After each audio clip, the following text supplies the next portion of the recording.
নমস্কার। আমরা সবাই জানি ছোটবেলায় মা আমাদের তেল জল মেখে দিত, ওই জন্য আমাদের ত্বকও ভালো থাকতো, রক্ত চলাচলও ভালো করতো। এখন তোমাদের একটা ম্যাজিক করে দেখাবো।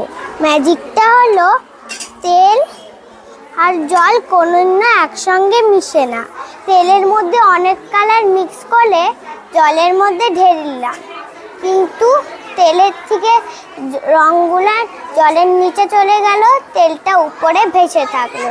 এটা করে বুঝতে পারলাম তেল আর জল কোনো একসঙ্গে মিশে না।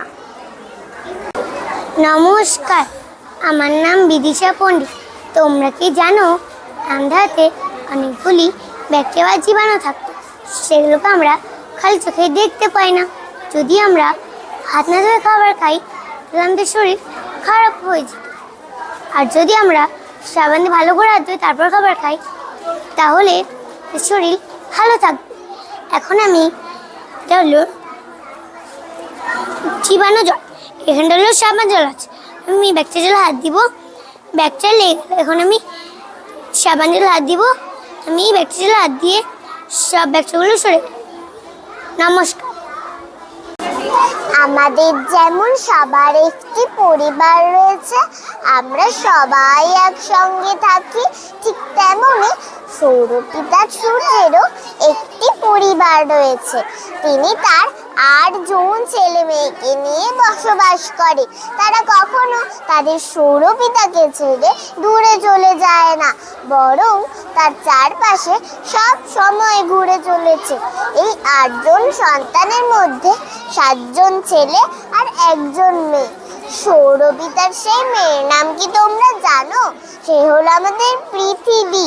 যাও, পৃথিবী কি বলে শুনো।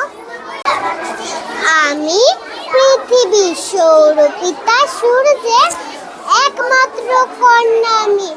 হ্যাঁ, ঠিক ধরেছ, যার বুকে তোমরা বসবাস করছো আমি সেই পৃথিবী।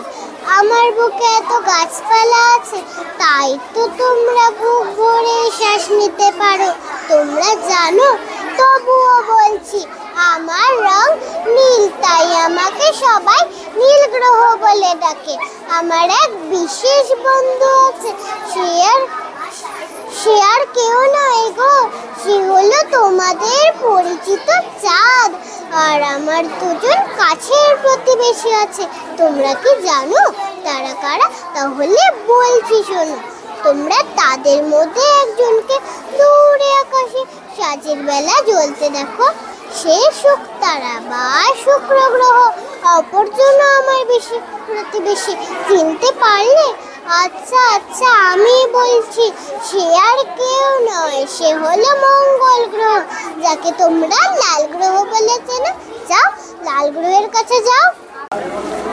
নমস্কার, আমি মঙ্গল, চিনতে পারলে না? আরে, আমি তোমাদের সৌরজগতের দ্বিতীয় ক্ষুদ্রতম গ্রহ মঙ্গল, যাকে তোমরা দূর আকাশে রাতের বেলা জ্বলতে দেখো। আমি সেই মঙ্গল। অনেকে আমাকে লাল গ্রহ বলেও ডাকে। আমি পৃথিবীর প্রতিবেশী। আমার 2 বিশেষ বন্ধু আছে, একজন ফোবস এবং অপরজন ডিমোস, যারা আমার চারপাশে প্রতিনিয়ত ঘুরে চলেছে। বিজ্ঞানীরা মনে করেন যে পৃথিবীর মতো আমিও বসবাসের উপযোগী, তাই আমার মধ্যে কোনো প্রাণের অস্তিত্ব আছে কিনা তা অনুসন্ধানের জন্য তারা প্রতিনিয়ত গবেষণা করে চলেছে। সেই অনুসন্ধানের জন্য পৃথিবী থেকে মঙ্গলযান আমার কাছে এসে আমার মাটি বায়ুমণ্ডল পরীক্ষা করে গেছে। তোমরা অনেকে মনে করো যে আমার বুকে অদ্ভুত দেখতে এলিয়েনরা ঘোরাফেরা করে, কিন্তু সেটা এখনো প্রমাণ হয়নি। নমস্কার। তোমরা কি জানো লেবু রস একটি অদৃশ্যকালী? একটি সাদা কাগজে লেবু রস দিয়ে লেখলে সে লেখাটা বোঝা যায় না, কিন্তু কাগজটি জলের মধ্যে ভিজালে সে লেখাটা ফুটে ওঠে। নমস্কার। প্রাচীনকালে যখন কোনো মুদ্রার প্রচলন ছিল না, তখন মানুষ পণ্য দিয়ে পণ্য বিনিময় করত। একেই বিনিময় প্রথা বলা হতো। যেমন ধরো চাল দিয়ে গম কেনা বা নমস্কার। প্রাচীনকালে যখন কোনো মুদ্রার প্রচলন ছিল না, তখন মানুষ পণ্য দিয়ে পণ্য বিনিময় করত। একেই বিনিময় প্রথা বলা হতো। যেমন ধরো চাল দিয়ে গম কেনা বা গম লবণ কেনা বা গবাদি পশুর বদলে কোনো বস্তু কেনা। প্রাগৈতিহাসিক যুগ অর্থাৎ ৯০০০ থেকে ৬০০০ খ্রিস্টপূর্বাব্দে এই বিনিময় প্রথার মাধ্যমেই জিনিসের আদান প্রদান হতো। প্রাচীন ভারতের বাণিজ্যিক লেনদেনের একমাত্র মাধ্যম ছিল এই বিনিময় প্রথা। কিন্তু ধীরে ধীরে এই ব্যবস্থায় কিছু সমস্যা দেখা গেল। বেশিরভাগ দ্রব্যই ছিল পচনশীল, তাই সেগুলিকে মজুত করে রাখার কোনো ব্যবস্থাই ছিল না। তখন মানুষ নির্দিষ্ট কোনো উপাদানের অনুভব করতে লাগলো। ফলে সমাজে লেনদেনের এক নতুন ব্যবস্থা এলো, যা হলো কড়ি ব্যবস্থা। নমস্কার। নমস্কার। ১৯ শতকে প্রথম দিকে পণ্য লেনদেনের জন্য সমুদ্র উপকূল থেকে আনা এক বিশেষ ধরনের কড়ির ব্যবহার হতো। এই সময় ভাঙা কড়ি ছোট মূল্য হিসেবে ব্যবহার হতো। ৩টে ফুটো কড়ি একটি আস্ত কড়ির সমান ছিল। বাণিজ্য বাড়ার সঙ্গে সঙ্গে সোনা ও রূপার মুদ্রা চালু হলো। পুরনো কড়ি ব্যবস্থা অচল হতে লাগলো। ফলে বাজারে এলো দামড়ি, পাই, পয়সা, আনা, টাকা ইত্যাদি মুদ্রার প্রচলন শুরু হলো। নমস্কার। নমস্কার। মুদ্রা ব্যবস্থা। খ্রিস্টপূর্ব ৬ষ্ঠ শতকে ধাতব মুদ্রার প্রচলন বাড়ে। সমাজে রূপা ও তামার মুদ্রার ব্যবহার শুরু হয়। মুদ্রাগুলিতে বিভিন্ন চিহ্ন থাকতো। এরপর স্বর্ণ মুদ্রার ব্যবহার শুরু হয়। মুদ্রাগুলিতে বিভিন্ন চিহ্ন থাকতো। এরপর স্বর্ণ মুদ্রার ব্যবহারও হতো। ধীরে ধীরে সমাজে পয়সা আনা এলো। ৪ পয়সা ছিল ১ আনার সমান এবং ১৬ আনা ছিল ১ টাকার সমান। এভাবে টাকা বা কয়েন জিনিসপত্র বেচাকেনার মাধ্যম হয়ে উঠল। প্রাচীন যুগে প্রাথমিক রাজ্য ও মহাজন পদগুলো কর্তৃক প্রথম ছিদ্র চিহ্নিত মুদ্রা জারি করা হয়। মধ্যযুগের শেষ শুরু রুপিয়া নামের ওপর প্রমিত মুদ্রা চালু হয়। মুদ্রা ব্যবস্থায় যখন পয়সা আনা বা পয়সার প্রচলন শুরু হলো, তখন দাঁড়িপাল্লার মাধ্যমে জিনিস ওজন করে বেচাকেনা করা হতো। নমস্কার।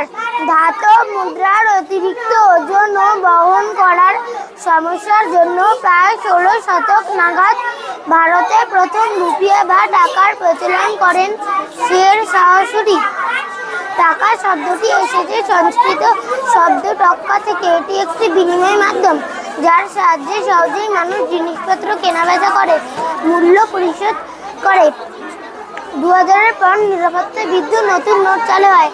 আর ২০১৬ সালের নোটবন্দি দেশের ইতিহাসে বড় পরিবর্তন আনে, যখন পুরনো ৫০০ ও ১০০০-এর নোট বাতিল করে নতুন ৫০০ ও ২০০০-এর নোট আনা হয়।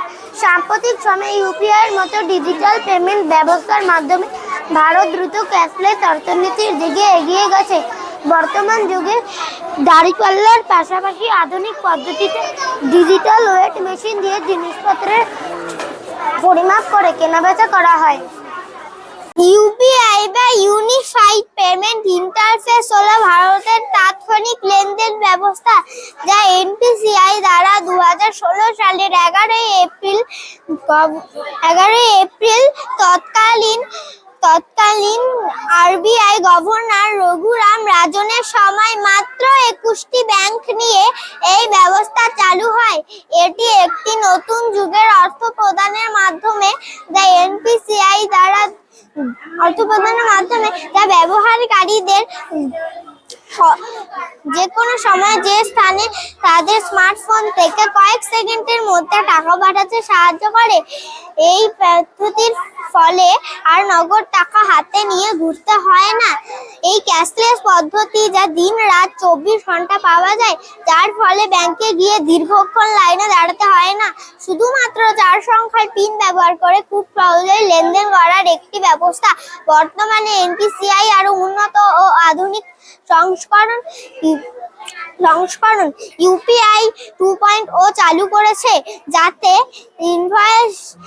ইনভয়েস শেয়ারিং ওভারড্রাফট সুবিধা रहे। नमस्ते। यूपीआई 2.0 आने वाले समय में यूपीआई 2.0 आने वाली है, जिससे रुपये का आदान प्रदान होगा। यह ध्वनि को सुनकर काम करेगी। इस कार्ड की या स्कैनर की आवश्यकता नहीं होगी।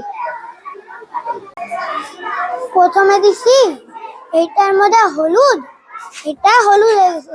তারপরে সার্ফ দিছি, এটা লাল হয়ে গেছে, কেন কি সার্ফের মধ্যে খাদ জাতীয় পদার্থ থাকে। তারপরে এটার মধ্যে লেবুর রস দিছি, এটি আগের মতন হলুদ হয়ে গেছে, কেন কি লেবুতে অ্যাসিড বা অম্ল জাতীয় পদার্থ থাকে।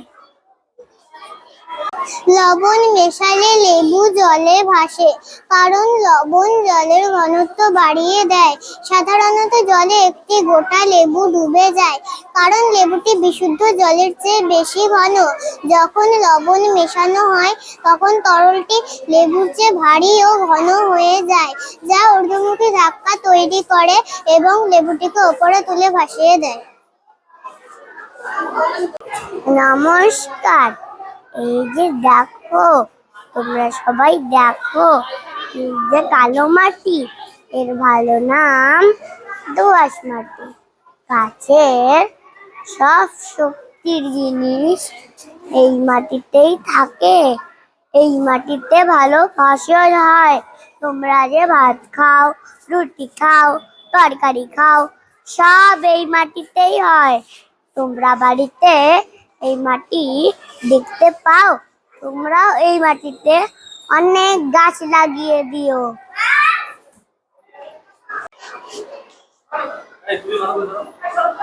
নমস্কার।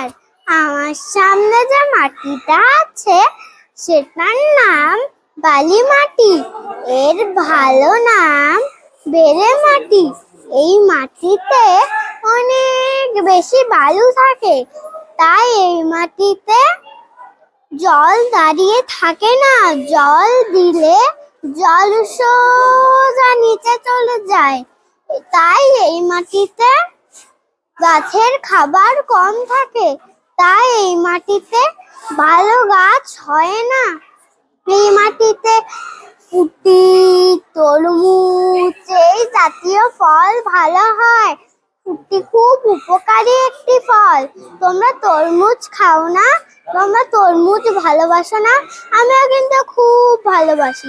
তিস্তা নদীর চরে তরমুজ চাষ খুব ভালো হয়। আমি কিন্তু গিয়ে দেখে এসেছি, তোমরাও গিয়ে দেখে এসো, ওখানে কত তরমুজ চাষ হয়। নমস্কার।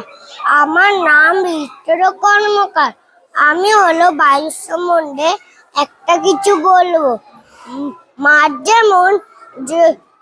যেমন জলের সমুদ্রে ডুবে থাকে, আমরাও তেমন বায়ুর সমুদ্রে ডুবে থাকি।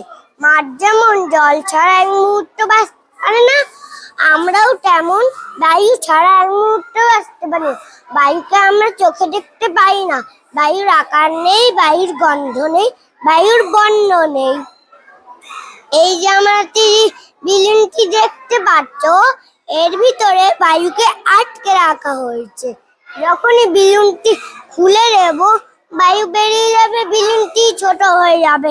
এই যে আমরা যে ফ্যানটি দেখতে পাচ্ছ, এর সামনে হাত রাখলে আমরা হাওয়াকে অনুভব করতে পারি। হাওয়া কাপড়কে শুকাতে পারে। হাওয়া দিলে পাতা নড়ে, ডালপালা নড়ে। আমাদের গায়ে হলো আমাদের গায়ে বাতাস লাগে, মাথার চুল ওড়ে, তখন আমাদের কাছে বায়ু আসে।